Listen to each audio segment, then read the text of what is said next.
Good day. This is Chip Chirimbes from Las Vegas, and we have the Vegas Legends Winner's Circle today and a very special edition for you on this Thanksgiving weekend. We've got big-time NFL winners from two of the best handicappers, including myself. Make that three in Las Vegas. These guys are live each and every day. I'm talking about Mr. Vegas Jim Feist, Castaways winner, Stardust winner. Jim has been with us a long time and is the face of Las Vegas. And I have Paul Bovi, who's currently live in one of the most prestigious contests in Las Vegas at Circa right now. And Paul is a mainstay with VSiN Radio, VSIN, satellite on every Friday. I think it is. You're there, Paulie. Okay, guys, we're now week 13 of the NFL. So we've got 2/3 of the season done. And I wanted to ask you off the top. I'll start with Jim. Do you get involved in any futures with win totals, total wins or losses on the year for NFL teams? Not usually, because it ties money up too long, and I just don't see a great value. Well, that's my feeling and thoughts as it is. Paulie, do you buy futures on this? Yeah, I do. Listen, if you have credit accounts, right, you don't tie up money, and I'm not saying I do or I don't. Right. But let me just put it to you this way. I have many win totals, both college and NFL, in play right now. Some of them are hinging on the last few weeks. Some of them are already decided. I want to ask you a question. If say your average bet, your average play is $1,000, and that's your main action. Maybe you'll increase it if you like something really strongly. But how much of that, or what portion of that, would you bet on a season-long bet on a future? It depends. It depends on how much I like it, and it depends on how much value there is. Now, 2 weeks ago, not even, I took the Ravens to win the division at plus 150 before the Steelers played the Browns. And I would have taken it for as much as I could get, right, because I really didn't feel as though the Steelers would go on and win that AFC North. And now it's actually flipped. I think the Ravens are a 2-1 favorite. So if you see value, you have to seize it. And it doesn't come along often. And oftentimes it lasts, and there's a very brief window, but you have to hop on. So at the beginning of the year, I definitely caught some value. There's alternate win totals as well. Right. So, for example, I had one, I'll share it with you. I had the Cowboys under 12.5 wins on one. Wow. And I laid 6-1 because I didn't think there was any way the Cowboys were going to get to 13 wins. No way possible. And, of course, they're not going to. So it really depends. That's something I would have bet. I don't care. Laying 6-1, right, sometimes that is the value because people always want to get the price. And oftentimes when you get the price, you're taking the short end of it. Jim, 6-1's a lot to lay for over course of a year. But, speaking about the win totals in the NFL, there are two that have already been decided. One on the plus side, one on the minus. Over 5.5, Denver Broncos have already won 6. And who's the biggest loser out there? The New York Jets. 49ers. 49ers have been decided. Well, 49ers, Paulie, I have it here. They must win out. Their number is 10.5. They have 5 wins. If they win all 6 of the remaining games, they can get there. But Jets are a definitive loser. Denver's a definitive winner. Washington needs to win 1 of 5 to go over. Dallas needs to win all 6. You can forget about that. And Jacksonville's got to win 5 of 6. Arizona has to win 2 of 6. So those are ones at the 2/3 mark are, the Hey, by the way, decisions. What's that? I was going to say, who was it that said it's never over till it's over? Was that Yogi Berra? Yes. Okay. All right. Well, I'm going to tell you something. Last year, I had the Bengals over. And because of that Hamlin injury, I didn't get paid because they did not play 17 games. Was it last year or the year before? So I always, with these win totals, I never count it as a win until the fat lady sings. Yeah. Okay. We understand that. I mean, we've seen so many different things happen. Look at the Rutgers Illinois final. What happened with 4 seconds ago, 51-yard pass, these Hail Marys, all kinds of things get in. Hey, by the way, before we give our analysis on the NFL for this weekend, and you're getting the opinion of 3 of the best handicappers in America right here, complimentary free plays, give us a like, subscribe, and even share this with some of your friends because I'm sure they like to win as well. And also, don't forget the Vegas Legends Winner Circle. Every day they have a daily show with Sean Higgs is on there, and we have myself, Matt Fargo, Marc Lawrence, a number of other players. So sit along and get these free winners from gamblersworld.net. They're sponsoring everything. All right, guys, we have not only no win totals, we're still only 2/3 of the way, and some of these teams are dead. Others have a live chance out there. Interesting game. Let's start with it in the NFL. And, Paul, I'll start with you. I don't know if you have any action on this personally. And Paul, by the way, has been doing really well, knocking them dead, not only in the contest, but at the window. Paul, Cincinnati's favorite over here over Pittsburgh, and 47 is the total. Have things turned around for the Steelers? Are you looking to play against them the second half or the final third? All right. So I'm not a big Russell Wilson fan. He had a couple pedestrian games, and one of them, I think against Washington, he went 17-34, a shade over 200 yards. I'm just not a huge backer. Now, he has performed commendably. He did against the Giants. I believe he did against the Jets. He slowed down a bit. The game against Cleveland was pretty good in the snow, but their secondary also has not been great. Now, this is do or die, real do or die for the Cincinnati Bengals at 4-7. If they harbor any chance of getting to the playoffs, they're going to have to win, in all likelihood, their last 6 games. And I think it starts here. I do like the Bengals. I think they're finally going to break through. Joe Burrow has been having an absolutely outstanding year. And even with the absence of T. Higgins for a few games, he's put up gaudy numbers. So I'm going to look for the Bengals to win this game. Steelers will suffer their second consecutive setback, and the Bengals will possibly start a little run here. All right, Jim, talking about consecutive setbacks, Cincinnati just dropped 2 in a row on the road. They return home. The favorite, they're 6-5 against the number this year, though they've been the nemesis of so many teams in the Circa Survivor contest. Jim, you think Pittsburgh is going to rally here at 8-3, and they're 8-3 against the number as well? I think the consensus among people that I talk to a lot, sharp players, including Paul, that has the same opinion from what I just heard. Pittsburgh is really not as good as their record shows. But Wilson had his years. He didn't play well in Seattle, didn't play well in Denver. He's in a position now with Tomlin. Tomlin plays a different kind of game, defense, run the ball, and Wilson just completes a few passes, try to throw a deep one every once in a while. But in many cases, Fields is actually the guy should be on the field. Yeah. They should mix that up a little bit. I think they should have him in there a few more times a game, not to be the starter necessarily. But the Bengals, they have an offense that's absolutely unbelievable.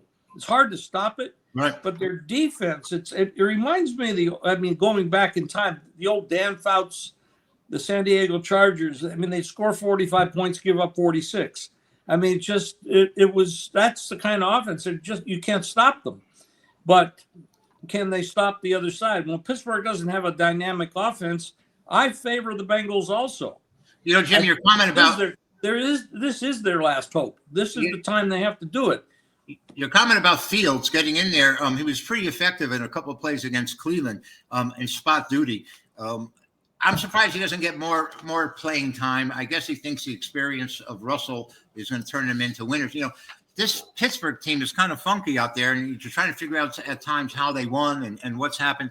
They just had a 5-game winning streak stopped by the Browns, and I'm wondering if the karma turns the other way.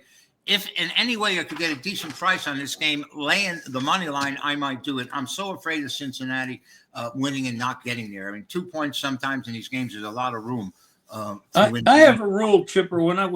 If I like the favorite and it's 3 points or less, I don't play the point spread. I always play Yeah. the money line. So there you go. If we can get a decent price with it, I definitely would consider it. Now we're going to have two first place clubs going head to head. And this one takes place in Minnesota, where the 9-2 Twins, 7-3 against the number, and are hosting Arizona, who at 6-5 is on top of the division, but kind of surprising that they're even there. Jim, I'll start with you. Arizona 7-4 against the number, not bad. I don't think many people expected this much out of them at this point of the season. No, but Gannon's done a pretty good job down there, and Murray has actually played well. Now, they played up in Seattle last week, didn't look very good.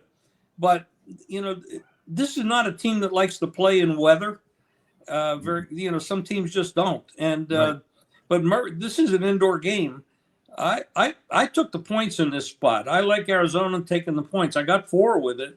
Okay. And I feel pretty comfortable with that. I think Arizona's going to win there and upset them. I think they're going to win the game. Darnold has made some mistakes. He started off really hot.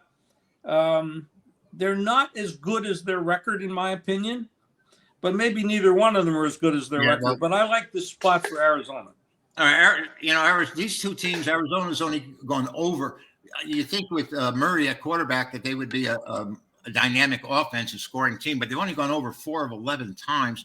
The line, by the way, Jim said he had 4 on this, and I think the line at this time is 3.5.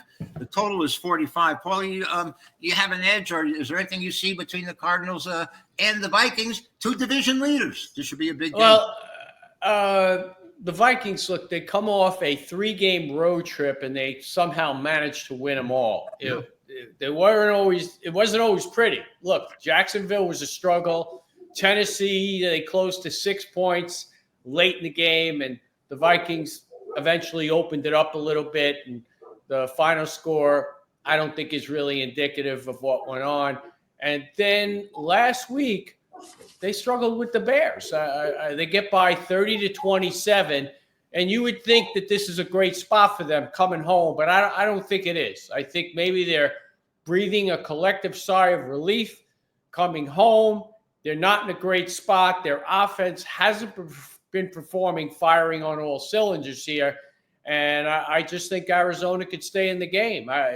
The Cardinals have been playing very commendable football. I don't think we expected much out of them at the beginning of the year, but they've certainly overachieved, notably at the tight end position.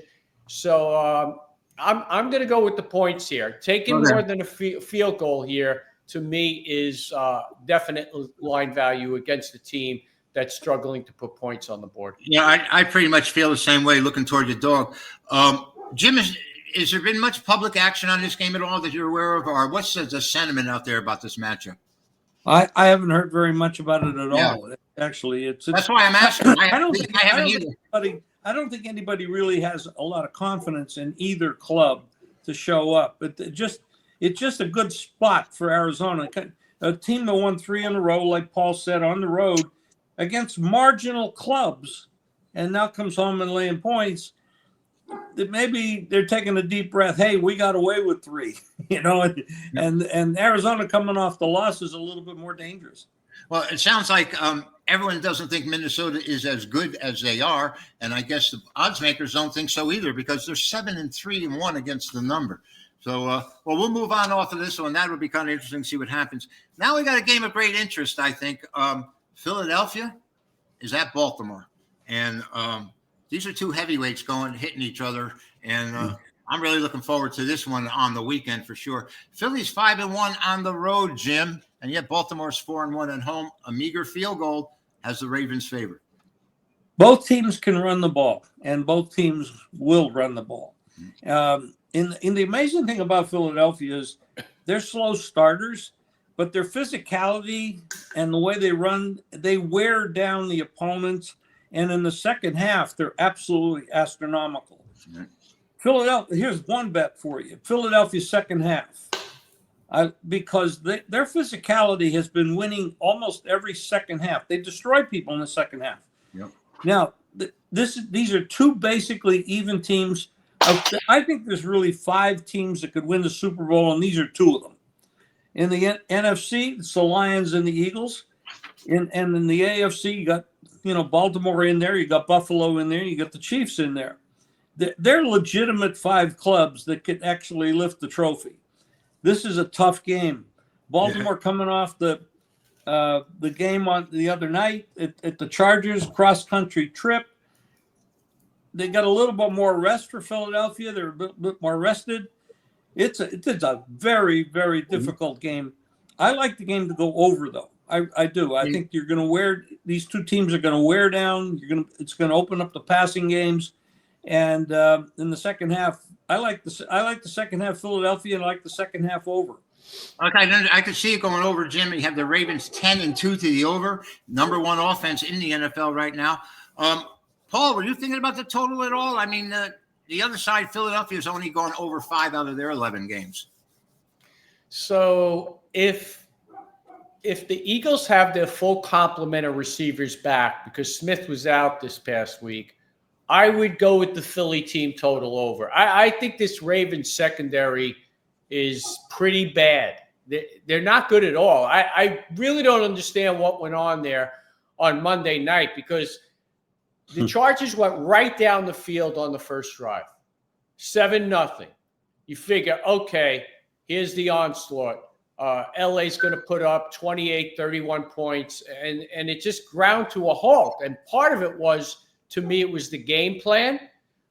They were running the ball somewhat successfully, but it was also the drop passes. The drops by the Chargers were ridiculous, and the only reliable receiver there the other night was McConkey. He was the only guy that could hold on to the ball. Johnson was absolutely god awful. So Jalen Hurts, he's erratic sometimes when it comes to throwing the football. But if he has both receivers and Barkley in the lineup, I don't see Baltimore slowing this team down. And I would go with the Philly team total over. They should get to 28 to 31 points without a problem. Oh, there's 2 of us looking at overs in this. And, this Philly team with Barkley, wow, how explosive is he? I mean, we saw flashes of this when he was with the Giants, but he was injured so often. And he just never really could get it going like he is now with the Eagles. And, I'm not surprised they're doing all that well with Barkley. What I am surprised about is after their slow start, they were 2-2. They got beat by Tampa Bay, and they got annihilated. And I was really disappointed. I thought Philly would be doing better. But look at the way they closed last year. They lost 5 of the last 6, got annihilated by the Giants on the final game of the season. And then they went to Tampa in the wild card round, and I figured they're pros. They laid down. They clinched the division. They were 10-1. A year ago this weekend, they clinched. And they got annihilated by Tampa Bay. They come out, and I was just wondering what was going on. And then now they've won 6 in a row, and they're covering and beating people up. It's hard pressed for me to play against Philadelphia, not take the points here. I mean, the way I look at it. Well, you got a little extra rest from them. I'm sure the Giants are really happy they kept Jones and got rid of Barkley. I'm sure about that. Hey, you know what? I'll say this about Barkley. So Barkley, since 2020 with the Giants, from 20 to 23, 723 carries, a shade over 2,900 yards. Actually, 4 yards per carry exactly. So his success has been driven this year not by Barkley so much as the offensive line. Yeah. He's got blockers. This is the reason why Daniel Jones, in large part, did not succeed in New York. As far as Philly goes, they may be a tad overrated. Remember, this is a team that kept Jacksonville in the game a few weeks ago and won by 5. They don't always put teams away, but they've been managing to win football games, which in the end is what counts. But I think people who are just gaga over the Eagles right now and saying they're clearly the best team in the NFC, when Detroit is still there and even Green Bay is hanging around, I'm not sold on that. Jim, what do you think the public action is going to come on this game? They're going to take the dog. Okay. They'll be on the dog. All right. Will it be on the dog when the Niners go to Buffalo? Okay, I'm not gonna say, when you say public action, I misspoke. I never know what the hell the public's gonna do. They just saw them destroy the Chargers. They might go that direction, but the sharps will be on the dog. Okay. Yeah. All right. And who'll be on the dog when the Niners go to Buffalo? 6.5 point favorite. Purdy's supposed to be back, by the way. That's kind of a crazy. The answer there, the Niners are so beat up. I don't know how you can bet them right now. You don't know who's the quarterback. With the mysterious shoulder injury for Purdy. Yeah. That's a team that right now I'm betting the Niners miss the playoffs. That's what I'm doing. Paul, Niners 5-6. They really in a bad spot. Every team in the division's ahead of them. Purdy is supposed to start. He did work out. They've only scored 27 points in the last 2 games. McCaffrey came back, and it doesn't seem to have made a difference. Well, first of all, Brandon Allen graduated in 2015, and he took over the quarterbacking duties on Sunday. He didn't take a snap till 2019 and was out of football in 2023, and his signature year was with the Bengals, where I think he completed 90 passes, around 58%, 5 touchdowns, 4 interceptions. So the drop-off from Purdy is very substantial, and the offense wasn't performing well to begin with, even with Purdy in the lineup. I mean, the previous week, Purdy was 21 of 28 for 150 yards, and he was throwing to Jennings, who caught 10 for 91, and Debo was conspicuously absent. Right. McCaffrey, he's done okay. I think he's averaging about 4 yards per. But this offense is definitely taking a step back. As Jim mentioned, defense, injuries. The one thing they have going for them Sunday night, Buffalo, you can run the ball against them. I mean, they really didn't shut down Miami at all on the ground. The Jets, they barely got by New York. And if you remember, there were several missed field goals. Buffalo is not invincible at all. Right. So maybe at 6.5, you would want to take a look at laying those points. But I would be cautious. I would proceed with caution is what I'm saying. And I think the big disparity there is at the quarterback position. So if Purdy plays, I could see the 49ers competing. Sure. You know, you got to watch out for that wounded dog. You know, there's another point. There's a weather front that's coming through Canada. I think it's called some Siberian something or other. That's going to affect the northern states of the United States. It's going to definitely affect Green Bay, and it definitely could affect Buffalo. It's possible. So we have to check that because San Francisco is not going to be used to playing in temperatures that are that low, and it could be there. I don't know that because the weather does move, but I know Green Bay is going to feel like 0. And you know, that's perfect weather. But that's perfect weather for Miami. They love 0 temperatures. San Francisco is not ready, of course. Jim, they were 2-1 underdogs before last week's game not to make the playoffs. So odds makers aren't giving them much of a chance here. No. All right, before we wrap it up, I want everyone to remember to give us a like and share and subscribe. And also, this is Jim Feist, Paul Bovi, Chip Chirimbes, and we are selling games to you, our premier plays. These are 3 of the best handicappers on the planet at gamblersworld.net. So log on, follow the buy links, become a Gamblers World winner. And finally, on a Monday night, guys, before we close out, Denver's 5.5 point favorite. I mean, whoever would have anticipated this at the beginning of the year? Cleveland, 41.5. A quick note on it. Any thoughts or opinion about this game? Yeah, I do. The 2 weeks ago, Cleveland played New Orleans and they got destroyed by the Saints. And then they played their Super Bowl. Their Super Bowl was against Pittsburgh. So Pittsburgh and Cleveland are 2 hours by car apart. That's how close they are. It's a tremendous rivalry. Cleveland's having a terrible year. All the quarterback issues, all the issues with the owner and the coaches and all the other garbage. That was a big game for them. I don't know if they're going to step up again because they didn't step up against the Saints, and then they did step up in that great game to watch on TV with the snow falling and everything. They did step up. I don't know what they do here. I can't really get into their head But I do know that Sean Payton and Knicks are having a hell of a year. They got a good chemistry between them and that team. Denver is a very difficult, scary team right now. They can do some things. I don't know what Cleveland's going to do, but I know Denver's going to step up. But I'm not going to lay the points. I'm not saying I'm laying the points. I just don't know what the heck to do with the game. All right, Paul, we have Denver 9-3 against the points, and Cleveland, who destroyed a lot of the people in the contest out here on the Survivor, that is, during the season. 3-8 straight up, 4-7 against the number, 1-4 on the road. I think it's tough to take Cleveland here. I think it'd be kind of difficult, and yet you don't want to lay points with, say, a rookie quarterback in this situation. All right, so a couple of weeks ago, and Jim pointed this out, I will say that secondary against the Saints looked completely discombobulated, and they have ballers back there. They got their safeties back, and Denzel Ward's one of the best.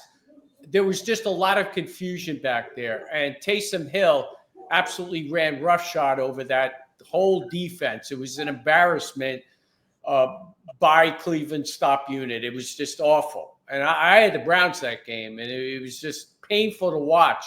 And they moved the ball. They moved the ball up and down the field and somehow managed only 14 points. But what I'm getting at here is I don't know what you're going to get out of Cleveland. Jim is right. But at the same time, that's just too many points. Don't be a victim of recency bias. One of my best plays 2 weeks ago was when the Broncos played the fake Atlanta Falcons. That's a fake team. It's a fugazi. They don't rush the passer. They don't stop the run. They don't have a lot of things going for them. And somehow they're in the lead for the division. I have a wager on Tampa Bay to catch them at 4-1.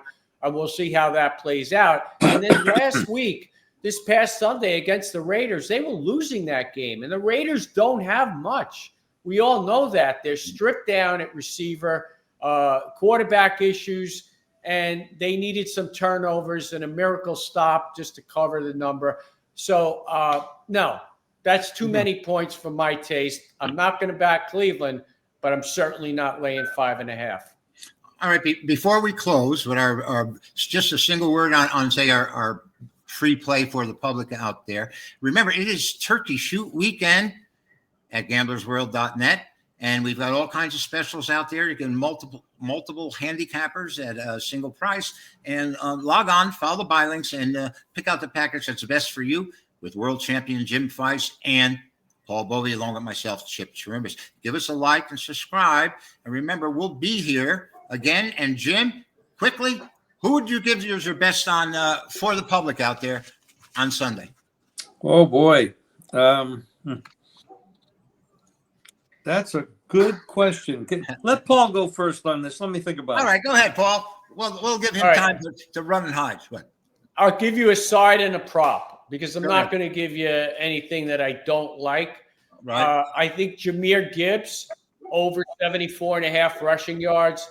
The Bears have a very leaky run defense, and he should be able to have a lot of success running through some gaping holes. And I'll go to the college ranks and say that Tulane is going to absolutely plaster Memphis and probably win the game by upwards of 28 points. I think is that a Thanksgiving or a Friday night game? I'm not quite sure. That's a Thanksgiving game. Okay. That's a Thanksgiving game. So lay it with Tulane. I know this is an NFL show, but everybody wants to make money. So money is money. College is college. Lay the points. A winner's a winner, Paulie, and we'll take it. Jim, come up with something. Okay, got you. Seattle. I'm going to go against the dysfunctional Jets with a team that's actually in the running for something this year. They're in the running on the West Coast, NFC West. Seattle's playing better. They got the receivers back. And what the heck is going on with the New York Jets? And hey, the New York Jets and the New York Giants should merge. Maybe together they could make one good team. Yeah, they go 4-17. Anyway, hey, thank you guys. I really appreciate it. Remember out there, gamblersworld.net, Jim Feist, Paul Bovi, myself, Chip Chirimbes. Have a great Thanksgiving weekend. Don't eat too much, but enjoy the games and become a turkey shoot winner by logging on. God bless you all. See you again next week. This is NFL Week 13, Vegas Legends Winner's Circle.